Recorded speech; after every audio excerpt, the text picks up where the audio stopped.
મોંઘવારીનો વધુ એક મોટો ઝટકો વાગ્યો છે। દેશમાં ફરી એકવાર પેટ્રોલ અને ડીઝલના ભાવમાં તોતિંગ વધારો ઝીંકાયો છે। છેલ્લા માત્ર 10 દિવસમાં ઈંધણના ભાવમાં આ ચોથો વધારો છે, જેના કારણે સામાન્ય જનતાનું બજેટ સંપૂર્ણપણે ખોરવાઈ ગયું છે।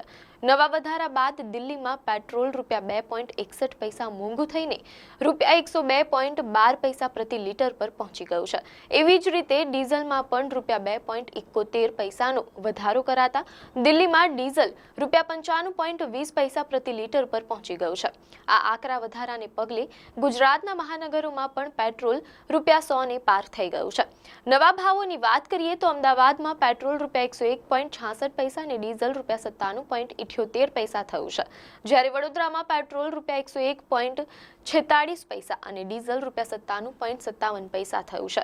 હવે સવાલ એ થાય કે આ ભાવ અચાનક કેમ વધી રહ્યા છે, તો તેનું મુખ્ય કારણ છે વૈશ્વિક કટોકટી। યુદ્ધ પહેલા જે ક્રૂડ ઓઇલ $70 હતું તે હવે $100 પ્રતિ બેરલને પાર પહોંચી ગયું છે। આવી જ ન્યૂઝ અપડેટ માટે ધ લોકસત્તા પેજને ફોલો કરો।